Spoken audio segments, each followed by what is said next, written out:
ಓಂ ಅಸ್ಯಾ ಚಾಕ್ಷುಷಿ ವಿದ್ಯಾ ಅಹಿರ್ಬುದ್ಧ್ಯಾ ಋಷಿಃ ಗಾಯತ್ರೀ ಛಂದಃ ಸೂರ್ಯೋ ದೇವತಾ ಚಕ್ಷುರೋಗಾನಿವೃತ್ತಯೇ ಜಪೇ ವಿನಿಯೋಗಃ.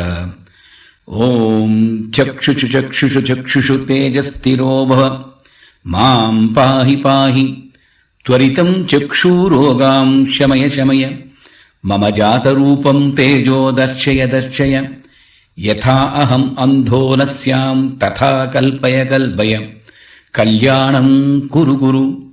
ಯಾನಿ ಮಮ ಪೂರ್ವಜನ್ಮೋಪಾರ್ಜಿತಾನಿ ಚಕ್ಷು ಪ್ರತಿರೋಧಕ ದುಷ್ಕೃತಾನಿ ಸರ್ವಾಣಿ ನಿರ್ಮೂಲಯ ನಿರ್ಮೂಲಯ. ಓಂ ನಮಃ ಚಕ್ಷುಸ್ತೇಜೋಧಾತ್ರೆ ದಿವ್ಯಾಯ ಭಾಸ್ಕರಾಯ. ಓಂ ನಮಃ ಕರುಣಾಕರಾಯ ಅಮೃತಾಯ. ಓಂ ನಮಃ ಸೂರ್ಯಾಯ. ಓಂ ನಮೋ ಭಗವತೆ ಸೂರ್ಯಾಯ. ಅಕ್ಷಿತೇಜಸೇ ನಮಃ. ಖೇಚರಾಯ ನಮಃ. ಮಹತೆ ನಮಃ. ರಜಸೇ ನಮಃ. ತಮಸೇ ನಮಃ. ಅಸತೋ ಮಾ ಸದ್ಗಮಯ ತಮಸೋ ಮಾ ಜ್ಯೋತಿರ್ಗಮಯ ಮೃತ್ಯೋರ್ಮಾ ಅಮೃತಂಗಮಯ. ಉಷ್ಣೋ ಭಗವಾನ್ ಶುಚಿರೂಪಃ ಹಂಸೋ ಭಗವಾನ್ ಶುಚಿರಪ್ರತಿರೂಪಃ. ಯ ಇಮಾಂ ಚಾಕ್ಷುಷ್ಮತೀಂ ವಿದ್ಯಾಂ ಬ್ರಾಹ್ಮಣೋ ನಿತ್ಯಮಧೀಯತೆ. ನ ತಸ್ಯ ಅಕ್ಷಿರೋಗೋ ಭವತಿ ನ ತಸ್ಯ ಕುಲೇ ಅಂಧೋರ್ಭವತಿ. ಅಷ್ಟೌ ಬ್ರಾಹ್ಮಣಾನ್ ಸಮ್ಯಕ್ ಗೃಹೀತ್ವಾ ವಿದ್ಯಾ ಸಿದ್ಧಿರ್ಭವತಿ. ಓಂ ನಮೋ ಭಗವತೆ ಆದಿತ್ಯಾಯ ಅಕ್ಷಿತೇಜಸೇ. ಅಹೋವಾಹಿನಿ ಸ್ವಾಹಾ.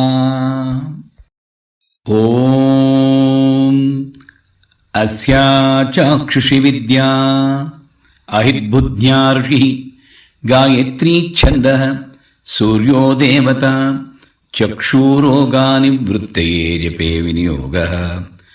ಓಂ ಚಕ್ಷುಷು ಚಕ್ಷುಷು ಚಕ್ಷುಷು ತೇಜಸ್ಥಿರೋ ಭವ ಮಾಂ ಪಾಹಿ ಪಾಹಿ ತ್ವರಿತಂ ಚಕ್ಷುರೋಗಾಂ ಶಮಯ ಶಮಯ ಮಮ ಜಾತರೂಪಂ ತೇಜೋ ದರ್ಶಯ ದರ್ಶಯ ಯಥಾ ಅಹಂ ಅಂಧೋ ನ ಸ್ಯಾಂ ತಥಾ ಕಲ್ಪಯ ಕಲ್ಪಯ ಕಲ್ಯಾಣಂ ಕುರು ಕುರು. ಯಾನಿ ಮಮ ಪೂರ್ವಜನ್ಮೋಪಾರ್ಜಿತಾನಿ ಚಕ್ಷು ಪ್ರತಿರೋಧಕ ದುಷ್ಕೃತಾನಿ ಸರ್ವಾಣಿ ನಿರ್ಮೂಲಯ ನಿರ್ಮೂಲಯ. ಓಂ ನಮಃ ಚಕ್ಷುಸ್ತೇಜೋಧಾತ್ರೆ ದಿವ್ಯಾಯ ಭಾಸ್ಕರಾಯ. ಓಂ ನಮಃ ಕರುಣಾಕರಾಯ ಅಮೃತಾಯ. ಓಂ ನಮಃ ಸೂರ್ಯಾಯ. ಓಂ ನಮೋ ಭಗವತೆ ಸೂರ್ಯಾಯ. ಅಕ್ಷಿತೇಜಸೇ ನಮಃ. ಖೇಚರಾಯ ನಮಃ. ಮಹತೆ ನಮಃ. ರಜಸೇ ನಮಃ. ತಮಸೇ ನಮಃ. ಅಸತೋ ಮಾ ಸದ್ಗಮಯ ತಮಸೋ ಮಾ ಜ್ಯೋತಿರ್ಗಮಯ ಮೃತ್ಯೋರ್ಮಾ ಅಮೃತಂಗಮಯ. ಉಷ್ಣೋ ಭಗವಾನ್ ಶುಚಿರೂಪಃ ಹಂಸೋ ಭಗವಾನ್ ಶುಚಿರಪ್ರತಿರೂಪಃ. ಯ ಇಮಾಂ ಚಾಕ್ಷುಷ್ಮತೀಂ ವಿದ್ಯಾಂ ಬ್ರಾಹ್ಮಣೋ ನಿತ್ಯಮಧೀಯತೆ. ನ ತಸ್ಯ ಅಕ್ಷಿರೋಗೋ ಭವತಿ ನ ತಸ್ಯ ಕುಲೇ ಅಂಧೋರ್ಭವತಿ. ಅಷ್ಟೌ ಬ್ರಾಹ್ಮಣಾನ್ ಸಮ್ಯಕ್ ಗೃಹೀತ್ವಾ ವಿದ್ಯಾ ಸಿದ್ಧಿರ್ಭವತಿ. ಓಂ ನಮೋ ಭಗವತೆ ಆದಿತ್ಯಾಯ ಅಕ್ಷಿತೇಜಸೇ. ಅಹೋವಾಹಿನಿ ಸ್ವಾಹಾ. ಓಂ ಅಸ್ಯಾ ಚಾಕ್ಷುಷಿ ವಿದ್ಯಾ ಅಹಿರ್ಬುದ್ಧ್ಯಾ ಋಷಿಃ ಗಾಯತ್ರೀ ಛಂದಃ ಸೂರ್ಯೋ ದೇವತಾ ಚಕ್ಷುರೋಗಾನಿವೃತ್ತಯೇ ಜಪೇ ವಿನಿಯೋಗಃ. ಓಂ ಚಕ್ಷುಷು ಚಕ್ಷುಷು ಚಕ್ಷುಷು ತೇಜಸ್ಥಿರೋ ಭವ ಮಾಂ ಪಾಹಿ ಪಾಹಿ ತ್ವರಿತಂ ಚಕ್ಷುರೋಗಾಂ ಶಮಯ ಶಮಯ ಮಮ ಜಾತರೂಪಂ ತೇಜೋ ದರ್ಶಯ ದರ್ಶಯ ಯಥಾ ಅಹಂ ಅಂಧೋ ನ ಸ್ಯಾಂ ತಥಾ ಕಲ್ಪಯ ಕಲ್ಪಯ ಕಲ್ಯಾಣಂ ಕುರು ಕುರು. ಯಾನಿ ಮಮ ಪೂರ್ವಜನ್ಮೋಪಾರ್ಜಿತಾನಿ ಚಕ್ಷು ಪ್ರತಿರೋಧಕ ದುಷ್ಕೃತಾನಿ ಸರ್ವಾಣಿ ನಿರ್ಮೂಲಯ ನಿರ್ಮೂಲಯ. ಓಂ ನಮಃ ಚಕ್ಷುಸ್ತೇಜೋಧಾತ್ರೆ ದಿವ್ಯಾಯ ಭಾಸ್ಕರಾಯ. ಓಂ ನಮಃ ಕರುಣಾಕರಾಯ ಅಮೃತಾಯ. ಓಂ ನಮಃ ಸೂರ್ಯಾಯ. ಓಂ ನಮೋ ಭಗವತೆ ಸೂರ್ಯಾಯ. ಅಕ್ಷಿತೇಜಸೇ ನಮಃ. ಖೇಚರಾಯ ನಮಃ. ಮಹತೆ ನಮಃ. ರಜಸೇ ನಮಃ. ತಮಸೇ ನಮಃ. ಅಸತೋ ಮಾ ಸದ್ಗಮಯ तमसो मा ज्योतिर्गमय मृत्योर्मा अमृतङ्गमय उष्णो भगवान् शुचिरूपः हंसो भगवान् शुचिरप्रतिरूपः य इमां चाक्षुष्मतीं विद्यां ब्राह्मणो नित्यमधीयते न तस्य अक्षिरोगो भवति न तस्य कुले अन्धोर्भवति अष्टौ ब्राह्मणान् सम्यग्ग्राहीत्वा विद्यासिद्धिर्भवति ॐ नमो भगवते आदित्याय अक्षितेजसे अहोवाहिनी अहोवाहिनी स्वाहा ॐ अस्या चाक्षुषि विद्या अहिर्बुद्ध्या ऋषिः गायत्री छन्दः सूर्यो देवता चक्षुरोगानिवृत्तये जपे विनियोगः ॐ चक्षुषु चक्षुषु चक्षुषु तेजस्थिरो भव मां पाहि पाहि त्वरितं चक्षुरोगां शमय शमय मम जातरूपं तेजो दर्शय दर्शय यथा अहम् अन्धो न स्यां तथा कल्पय कल्पय कल्याणं कुरु कुरु यानि मम पूर्वजन्मोपार्जितानि चक्षुप्रतिरोधकदुष्कृतानि सर्वाणि निर्मूलय निर्मूलय ॐ नमः चक्षुतेजोधात्रे दिव्याय भास्कराय ॐ नमः करुणाकराय अमृताय ॐ नमः सूर्याय ॐ नमो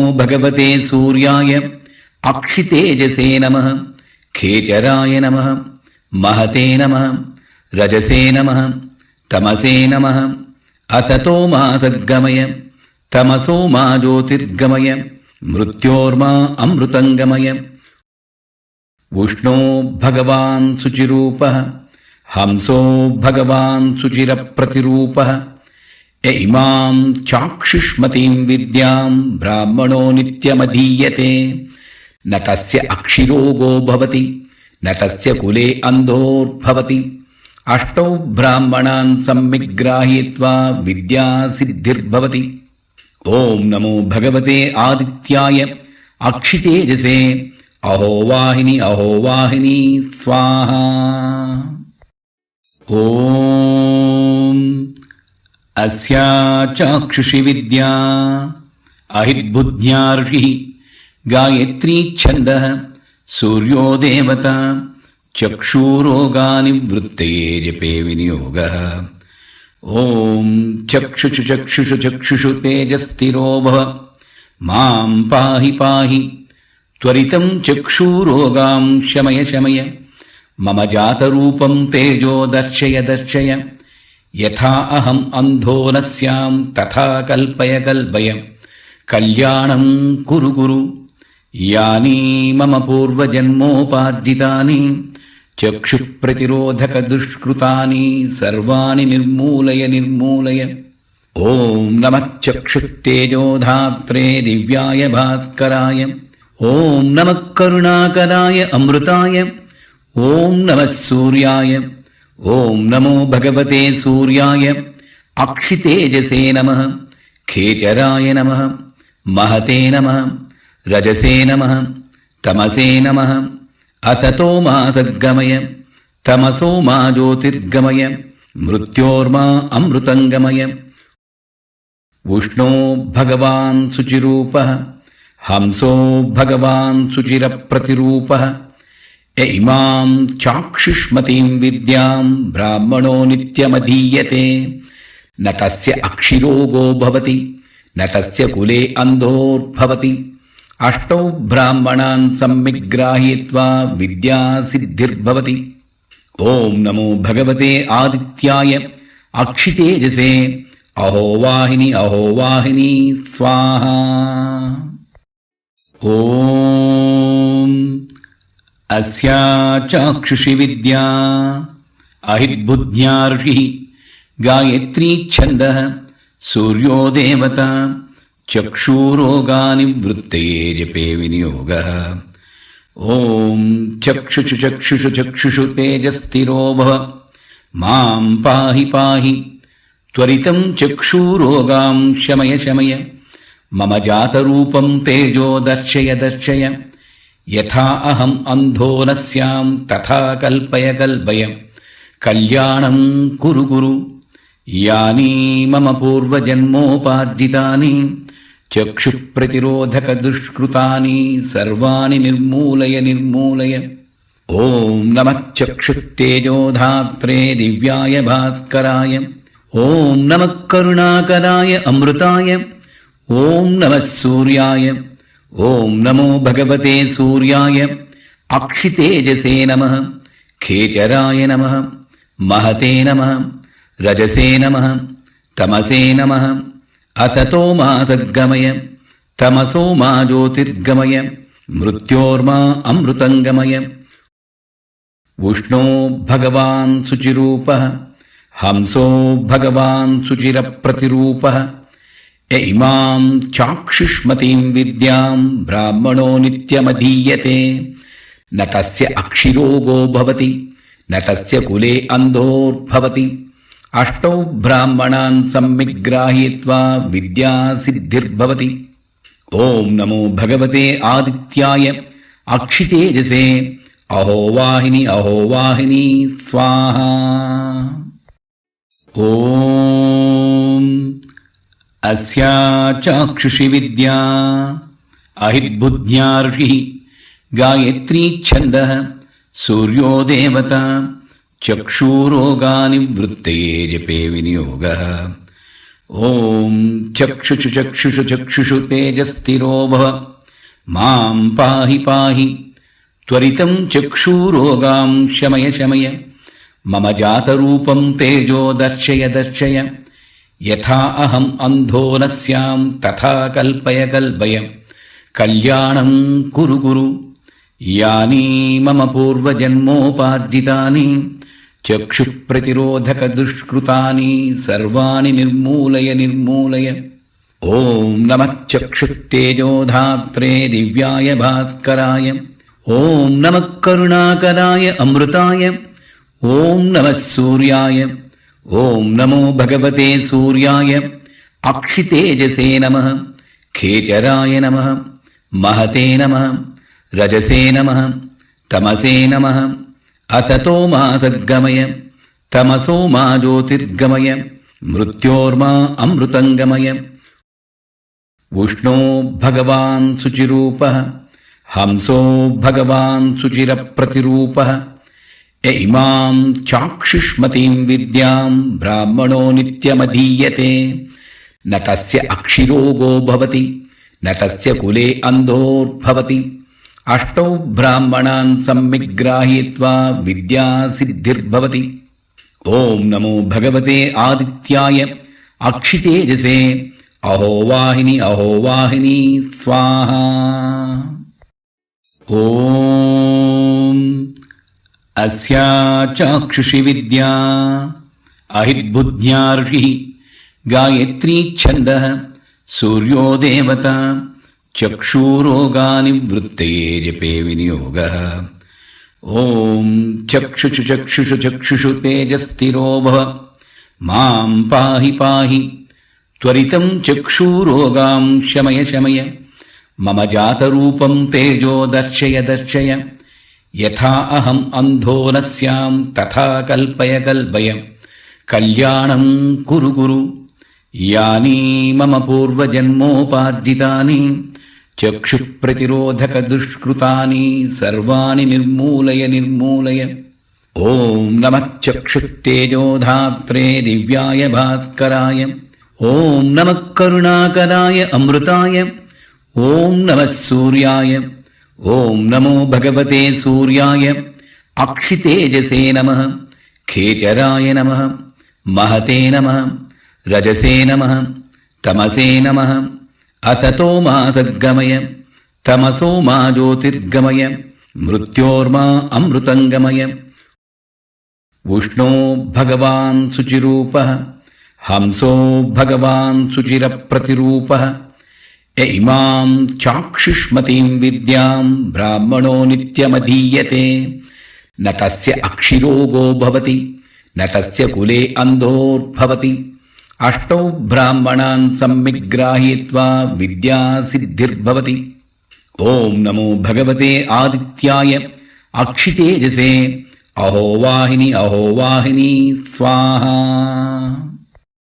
ಓಂ ಅಸ್ಯಾ ಚಾಕ್ಷುಷಿ ವಿದ್ಯಾ ಅಹಿರ್ಬುದ್ಧ್ಯಾ ಋಷಿಃ ಗಾಯತ್ರೀ ಛಂದಃ ಸೂರ್ಯೋ ದೇವತಾ ಚಕ್ಷುರೋಗಾನಿ ವೃತ್ತಯೇ ಜಪೇ ವಿನಿಯೋಗಃ.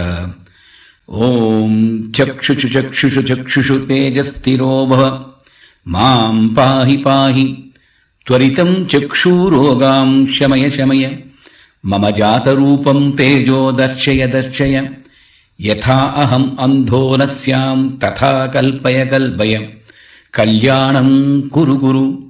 ಯಾನಿ ಮಮ ಪೂರ್ವಜನ್ಮೋಪಾರ್ಜಿತಾನಿ ಚಕ್ಷುಪ್ರತಿರೋಧಕ ದುಷ್ಕೃತಾನಿ ಸರ್ವಾಣಿ ನಿರ್ಮೂಲಯ ನಿರ್ಮೂಲಯ. ಓಂ ನಮಃ ಚಕ್ಷುಸ್ತೇಜೋಧಾತ್ರೆ ದಿವ್ಯಾಯ ಭಾಸ್ಕರಾಯ. ಓಂ ನಮಃ ಕರುಣಾಕರಾಯ ಅಮೃತಾಯ. ಓಂ ನಮಃ ಸೂರ್ಯಾಯ. ಓಂ ನಮೋ ಭಗವತೆ ಸೂರ್ಯಾಯ ಅಕ್ಷಿತೇಜಸೇ ನಮಃ. ಖೇಚರಾಯ ನಮಃ. ಮಹತೆ ನಮಃ. ರಜಸೇ ನಮಃ. ತಮಸೇ ನಮಃ. ಅಸತೋ ಮಾ ಸದ್ಗಮಯ ತಮಸೋ ಮಾ ಜ್ಯೋತಿರ್ಗಮಯ ಮೃತ್ಯೋರ್ಮಾ ಅಮೃತಂಗಮಯ. ಉಷ್ಣೋ ಭಗವಾನ್ ಶುಚಿರೂಪಃ ಹಂಸೋ ಭಗವಾನ್ ಶುಚಿರಪ್ರತಿರೂಪಃ. ಯ ಇಮಾಂ ಚಾಕ್ಷುಷ್ಮತೀಂ ವಿದ್ಯಾಂ ಬ್ರಾಹ್ಮಣೋ ನಿತ್ಯಮಧೀಯತೆ. ನ ತಸ್ಯ ಅಕ್ಷಿರೋಗೋ ಭವತಿ ನ ತಸ್ಯ ಕುಲೇ ಅಂಧೋರ್ಭವತಿ. ಅಷ್ಟೌ ಬ್ರಾಹ್ಮಣಾನ್ ಸಮ್ಯಕ್ ಗೃಹೀತ್ವಾ ವಿದ್ಯಾ ಸಿದ್ಧಿರ್ಭವತಿ. ಓಂ ನಮೋ ಭಗವತೆ ಆದಿತ್ಯಾಯ ಅಕ್ಷಿತೇಜಸೇ ಅಹೋವಾಹಿನಿ ಅಹೋವಾಹಿನಿ ಸ್ವಾಹಾ. ಓಂ ಅಸ್ಯಾ ಚಾಕ್ಷುಷಿ ವಿದ್ಯಾ ಅಹಿರ್ಬುದ್ಧ್ಯಾ ಋಷಿಃ ಗಾಯತ್ರೀ ಛಂದಃ ಸೂರ್ಯೋ ದೇವತಾ ಚಕ್ಷುರೋಗಾನಿ ವೃತ್ತಯೇ ಜಪೇ ವಿನಿಯೋಗಃ. ಓಂ ಚಕ್ಷುಷು ಚಕ್ಷುಷು ಚಕ್ಷುಷು ತೇಜಸ್ಥಿರೋ ಭವ ಮಾಂ ಪಾಹಿ ಪಾಹಿ ತ್ವರಿತಂ ಚಕ್ಷುರೋಗಾಂ ಶಮಯ ಶಮಯ ಮಮ ಜಾತರೂಪಂ ತೇಜೋ ದರ್ಶಯ ದರ್ಶಯ ಯಥಾ ಅಹಂ ಅಂಧೋ ನ ಸ್ಯಾಂ ತಥಾ ಕಲ್ಪಯ ಕಲ್ಪಯ ಕಲ್ಯಾಣಂ ಕುರು ಕುರು. ಯಾನಿ ಮಮ ಪೂರ್ವಜನ್ಮೋಪಾರ್ಜಿತಾನಿ ಚಕ್ಷುಪ್ರತಿರೋಧಕ ದುಷ್ಕೃತಾನಿ ಸರ್ವಾಣಿ ನಿರ್ಮೂಲಯ ನಿರ್ಮೂಲಯ.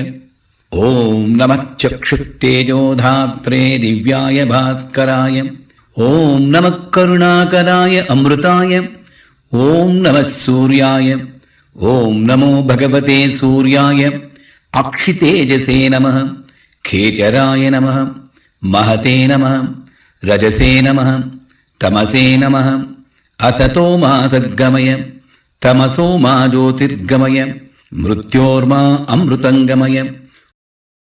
ಉಷ್ಣೋ ಭಗವಾನ್ ಶುಚಿರೂಪಃ ಹಂಸೋ ಭಗವಾನ್ ಶುಚಿರಪ್ರತಿರೂಪಃ. ಯ ಇಮಾಂ ಚಾಕ್ಷುಷ್ಮತೀಂ ವಿದ್ಯಾಂ ಬ್ರಾಹ್ಮಣೋ ನಿತ್ಯಮಧೀಯತೆ. ನ ತಸ್ಯ ಅಕ್ಷಿರೋಗೋ ಭವತಿ ನ ತಸ್ಯ ಕುಲೇ ಅಂಧೋರ್ಭವತಿ. ಅಷ್ಟೌ ಬ್ರಾಹ್ಮಣಾನ್ ಸಮ್ಯಕ್ ಗೃಹೀತ್ವಾ ವಿದ್ಯಾ ಸಿದ್ಧಿರ್ಭವತಿ. ಓಂ ನಮೋ ಭಗವತೆ ಆದಿತ್ಯಾಯ ಅಕ್ಷಿತೇಜಸೇ ಅಹೋವಾಹಿನಿ ಅಹೋವಾಹಿನಿ ಸ್ವಾಹಾ. ಓಂ ಅಸ್ಯಾ ಚಾಕ್ಷುಷಿ ವಿದ್ಯಾ ಅಹಿರ್ಬುದ್ಧ್ಯಾ ಋಷಿಃ ಗಾಯತ್ರೀ ಛಂದಃ ಸೂರ್ಯೋ ದೇವತಾ ಚಕ್ಷುರೋಗಾನಿ ವೃತ್ತಯೇ ಜಪೇ ವಿನಿಯೋಗಃ. ಓಂ ಚಕ್ಷುಷು ಚಕ್ಷುಷು ಚಕ್ಷುಷು ತೇಜಸ್ಥಿರೋ ಭವ ಮಾಂ ಪಾಹಿ ಪಾಹಿ ತ್ವರಿತಂ ಚಕ್ಷುರೋಗಾಂ ಶಮಯ ಶಮಯ ಮಮ ಜಾತರೂಪಂ ತೇಜೋ ದರ್ಶಯ ದರ್ಶಯ ಯಥಾ ಅಹಂ ಅಂಧೋ ನ ಸ್ಯಾಂ ತಥಾ ಕಲ್ಪಯ ಕಲ್ಪಯ ಕಲ್ಯಾಣಂ ಕುರು ಕುರು. ಯಾನಿ ಮಮ ಪೂರ್ವಜನ್ಮೋಪಾರ್ಜಿತಾನಿ ಚಕ್ಷುಪ್ರತಿರೋಧಕ ದುಷ್ಕೃತಾನಿ ಸರ್ವಾಣಿ ನಿರ್ಮೂಲಯ ನಿರ್ಮೂಲಯ. ಓಂ ನಮಃ ಚಕ್ಷುಸ್ತೇಜೋಧಾತ್ರೆ ದಿವ್ಯಾಯ ಭಾಸ್ಕರಾಯ. ಓಂ ನಮಃ ಕರುಣಾಕರಾಯ ಅಮೃತಾಯ. ಓಂ ನಮಃ ಸೂರ್ಯಾಯ. ಓಂ ನಮೋ ಭಗವತೆ ಸೂರ್ಯಾಯ अक्षितेजसे नमः खेचराय नमः महते नमः रजसे नमः तमसे नमः असतो मा सद्गमय तमसो मा ज्योतिर्गमय मृत्योर्मा अमृतङ्गमय उष्णो भगवान् शुचिरूपः हंसो भगवान् शुचिरप्रतिरूपः य इमां चाक्षुष्मतीं विद्यां ब्राह्मणो नित्यमधीयते न तस्य अक्षिरोगो भवति न तस्य कुले अन्धोर्भवति अष्टौ ब्राह्मणान् सम्यक् गृहीत्वा विद्यासिद्धिर्भवति। ॐ नमो भगवते आदित्याय अक्षितेजसे अहोवाहिनी अहोवाहिनी स्वाहा। ॐ अस्या चाक्षुषि विद्या अहिर्बुद्ध्या ऋषिः गायत्री छन्दः सूर्यो देवता चक्षुरोगानिवृत्तये जपे विनियोगः। ॐ चक्षुषु चक्षुषु चक्षुषु तेजस्थिरो भव मां पाहि पाहि त्वरितं चक्षुरोगां शमय शमय मम जातरूपं तेजो दर्शय दर्शय यथा अहम् अन्धो न स्यां तथा कल्पय कल्पय कल्याणं कुरु कुरु। यानि मम पूर्वजन्मोपार्जितानि चक्षुप्रतिरोधकदुष्कृतानि सर्वाणि निर्मूलय निर्मूलय। ॐ नमः चक्षुतेजोधात्रे दिव्याय भास्कराय ॐ नमः करुणाकराय अमृताय ॐ नमः सूर्याय ॐ नमो भगवते सूर्याय अक्षितेजसे नमः खेचराय नमः महते नमः रजसे नमः तमसे नमः असतो मा सद्गमय तमसो मा ज्योतिर्गमय मृत्योर्मा अमृतङ्गमय उष्णो भगवान् शुचिरूपः हंसो भगवान् शुचिरप्रतिरूपः य इमां चाक्षुष्मतीं विद्यां ब्राह्मणो नित्यमधीयते न तस्य अक्षिरोगो भवति न तस्य कुले अन्धोर्भवति अष्टौ ब्राह्मणान् सम्यक् गृहीत्वा विद्यासिद्धिर्भवति। ॐ नमो भगवते आदित्याय अक्षितेजसे अहोवाहिनी अहोवाहिनी स्वाहा।